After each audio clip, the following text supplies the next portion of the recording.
for example, when you say like the businesses out there, if they have a repeatable thing that they do, they need to think about this. Like, for example, what? Well, I mean, like, for example, accounting. There's a lot of repeatable calculations that occur. In law, there's a lot of repeatable documents that are created by paralegals. Yeah. For example, if a lawyer fixes tickets. Yes. And you can teach, like, hey, if it comes from Rock Hill, here's what you do. You send it in, you get a recommendation. That's correct. They could automate that. Yes. So that they really kind of never touch it. Correct. Because there's certain procedures that always happen all the time the same way. So, that's what really you need to look at, those types of things. I mean, look at like a company like Amazon. I know they've got billions and billions, but they're taking repeatable processes and putting simple AI behind it to tell the people, the workers, where to go to pick up that item on the shelf and which items they should pick up first. That's all AI. It's not somebody guessing, well, let's go to this aisle and pick up this product. It's all AI driven. So that's something that can be done and should be done in the beginning, and it'll make you more competitive in your industry. What else got? Anything? So other than that, it's going to be, I'm really hoping that they start to work on the refining this Bill of Rights, because this Bill of Rights could get out of hand in one way or the other. There needs to be more contributors than just the government, the White House. There needs to be more contributors so this doesn't go leaning one direction or the other in a Bill of Rights. Back to the thought that this is a person, and you're giving them all of these political leanings. That's it, yes. Do they decide to be MAGA? Do they decide to be AOC? Do they decide to be a communist or invent a whole new political system of thought? Like, is there anyone out there who would have an answer to that? Well, or are we just waiting to see? I think if you got people from both sides and people in the middle to talk about these things, I think you could come up with a resolution, because in the end, it comes down to who determines what the rules are for policing. Meaning, if I say something on Twitter, does AI go in, automatically ruin or take down my account, tell my boss about it, and then pass it along to my friends?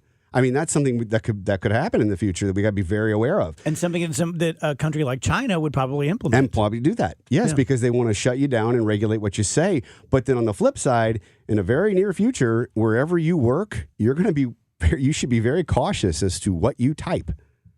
Because what you type could be read by an AI system and fed to your bosses and coworkers. Looking at you, Wheeler. Dang it. It's just something to be aware of. What's crazy to me is you come on once a week and you always have new stuff. That's weird. This is happening so fast, Dave. I'm not kidding. Every time I wake up, I go to the MIT site.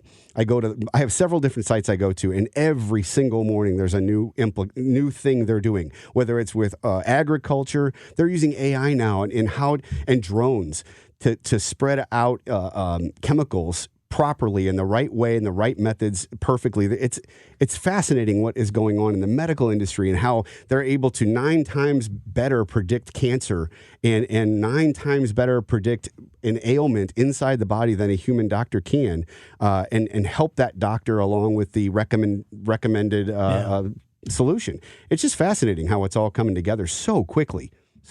And you think about a period of time like 10 years, which is very imaginable for us. Oh, sure. And yet 10 years from now, exponential growth. Exponential. I mean, and once it hits quantum computing, just look out. So that's why I'm saying these Bill of Rights, these rules, the regulations need to be rock solid in place before quantum computing hits. Because when quantum computing hits, horse is out of the barn. It's gone. Yeah, the genie's out of the bottle, however you want to say. I mean, the Pandora's box has been opened. So the rules had better be in place before quantum computing hits. And problem is, there are so few people smart enough to even understand the basics of this that to make laws, you know what I mean? Like, we're going to expect these idiots on Capitol Hill who can't even find their ass with both hands to give us a good set of laws on something they don't even understand. They don't even know. And I'm really hoping they bring in experts that are actually coding these AI systems, not just executives. Like when the executive for IBM was brought in and she goes, I don't even know how it works. Right. I'm like, wait a second, what? Yeah. No. You don't come into Congress and tell everybody not how it works. Yeah. If you guys want to use George, just have him come out to your place and tell you this kind of stuff. Go to throttlenet.com. Thank you, my friend. Appreciate it. Thank you. Love being on. Tell you guys about even the Barbie movie can't just be a Barbie movie. Have you seen this? What's going on? So I don't know how they use this, but in the Barbie movie, evidently they have a map of China. Oh. China.